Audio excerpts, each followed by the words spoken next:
के प्रति मैं आभार प्रकट करता हूं कि आक्रोश रैली में आज यहाँ उपस्थित हुए। कहा गया है कि हमारे मुख्य वक्ता को सुनने के लिए आप सभी बेचैन हैं, तो मैं बहुत ज्यादा समय संबोधन में भी नहीं खर्च करूंगा, सीधा पॉइंट में आऊंगा, सीधे मुद्दे पे आऊंगा।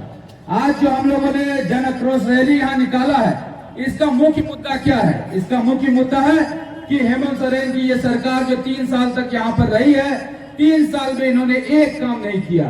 3 सरकार में 3 काम मुख्य बता दे कि हेमंत सोरेन की सरकार ने यहाँ किया है, तो मैं अपने विधायकी पद से इस्तीफा दे दूंगा। 3 काम नहीं किया है। और आप देखिए यहाँ पर जो प्रत्याशी चुनाव लड़ते हैं, यहाँ पर जो मेरे प्रतिद्वंदी हैं, कोई पुड़ैया हाट भाग रहा है, कोई महागामा भाग रहा है, और विकास करना है तो पूर्व के जो पड़ोस के हमारे विधायक हैं वो गोड्डा में आके विकास कर रहे हैं, लेकिन उसको पुड़ैया हाट और महागामा की जड़ सड़क नहीं दिख रही है। ये आज के यहाँ पर नेताओं का काम। ये एनएच देखिए, गोड्डा विधानसभा का एनएच देखिए, चकाचक चल रहा है। वहीं पुड़ैया हाट चले जाइए, केचुआ चक महागामा चले जाइए, वहाँ का एनएच वहाँ दुर्भाग्य है, एकदम गड्ढे में तब्दील है। अभी तो जलमग्न का आपने एक फोटो भी देखा था। और जब विकास करना है, यहाँ पर आपको ऑक्सीजन प्लांट का उद्घाटन करना है, ग्रिड का उद्घाटन करना है, तो सबसे अच्छा जगह कौन सा है? गोड्डा विधानसभा है। इसलिए क्योंकि सारा विकास विपक्ष में होने के बावजूद भी गोड्डा विधानसभा में हो रहा है। यही कारण है कि गोड्डा विधानसभा में आके आपको उद्घाटन करना है, शिलान्यास करना है। कल ही मैंने देखा कि 14 करोड़ का बाईपास सड़क गोड्डा विधानसभा का पास हो गया। अरे भाई, कब आपने रिकमेंड कर दिया? कब आपने मुख्य सचिव से मिला? 3 महीना पहले इसका डीपीआर मैंने बनाया, सब चीज काम मैंने कराया। कल फेसबुक में चिपक गया कि 14 करोड़ का गोड्डा बाईपास का सड़क छोड़। अभी बोलिए, पीडब्ल्यूडी सड़क पुड़ैया हाट में सब चकाचक है क्या? पीडब्ल्यूडी सड़क पुड़ैया हाट में सब चकाचक है? उधर सब काम खत्म हो गया क्या? गोड्डा आ रहे हैं आप? महागामा में एनएच हो गया क्या जो आप गोड्डा आ रहे हैं?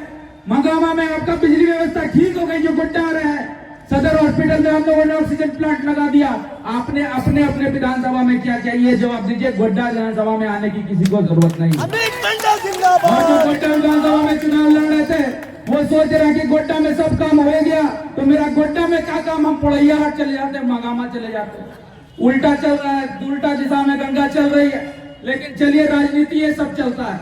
जिसको चुनाव लड़ना है उसका भी स्वागत है, जिनको दूसरे जगह जाना है उनका भी स्वागत है। कहीं कोई इसमें दुविधा संकोच हम लोगों के समक्ष नहीं है। लेकिन ये सरकार जो है, ये सरकार 1932 की बात करती है, ये सरकार ओबीसी आरक्षण की बात करती है, ये सरकार कहती है कि सबका वृद्धा पेंशन 2500 कर देंगे, ये सरकार कहती है कि प्रधानमंत्री आवास 3000 कर देंगे, ये सरकार कहती है 5 लाख सरकारी नौकरी दे देंगे, ये सरकार कहती है हर घर में सरकारी नौकरी दे देंगे। ये सरकार तरह तरह के प्रोपेगेंडा कर रही है, लेकिन सरकार काम क्या कर रही है किसी को कुछ नहीं पता।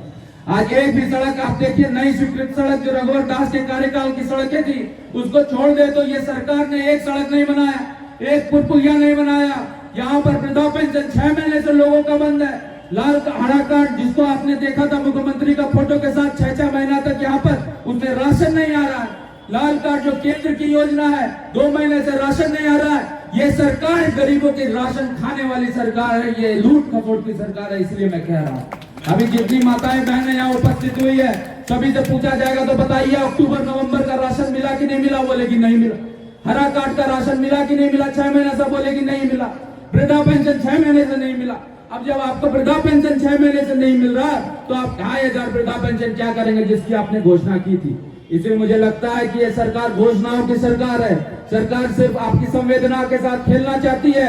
1932 के खतियान में सरकार बोलती है हमने बहुत बड़ा काम कर दिया, बहुत बड़ा काम करते हैं, बहुत बड़ा काम करते हैं। अब बताइए कि जेपीएससी के थ्रू 244 लोगों की नियुक्तियां हुई। झारखंड के स्थापना दिवस में नियुक्तियां पत्र बांटा गया, उसमें से 90% वहां पे बाहरी है। कहाँ के हैं? रेवा के हैं, उत्तर प्रदेश के हैं, राजस्थान के हैं, दिल्ली के। अगर आपने 1932 के खतियान को लागू ही कर दिया तो कैसे आपका 90% बाहरी लोग यहाँ आ गया? और ये सरकार जब रघुवर दास की सरकार थी, 1-1 लाख हम लोगों ने जब नौकरियां दी थी, तो उस समय बोलते थे कि बाहरी आ गया, बाहरी आ गया। लेकिन इस सरकार में जो 1932 का बात करती है, मूलवासी का बात करती है, आदिवासी का बात करती है, मैं दावे के साथ कहता हूँ कि 240 नियुक्ति में 90% बाहरी लोग यहाँ पर आ गए। 1932 खतियान आप लाके क्या कीजिएगा? 1932 को आप जब तक स्थानीय नीति से नहीं जोड़िएगा, जब तक नियोजन से नहीं जोड़िएगा, तो 1932 का लाने का भी कोई फायदा नहीं। और आप 1932 के नाम पे किसको डरा रहे हैं? किसको धमका रहे हैं? दम है तो गोड्डा विधानसभा में जब विधानसभा का चुनाव होगा तो 1932 के खतियान पे वोट करें, तब पता चलेगा कौन भारी है कौन अंधी है। ये जेएमएम के कांग्रेस के राज्य के लोग मुंह दिखाने लायक नहीं रहेंगे अगर गोड्डा विधानसभा में 1932 के खतियान पे स्थानीय के आधार पर, मूलवासी के आधार पर वोटिंग होगा। इसीलिए मैं कहता हूं कि गीदड़ बप्पी से हम लोग नहीं डरने वाले हैं। ओबीसी आरक्षण की आप बात करते हैं, वही ओबीसी साहूकार समाज, वही ओबीसी बनिया समाज जिसकी छाती पे लात रखकर आप लोगों ने यहाँ पर धान लूटो आंदोलन किया था और जेएमएम के अपना कोष भरने का काम किया था, वो आज ओबीसी आरक्षण की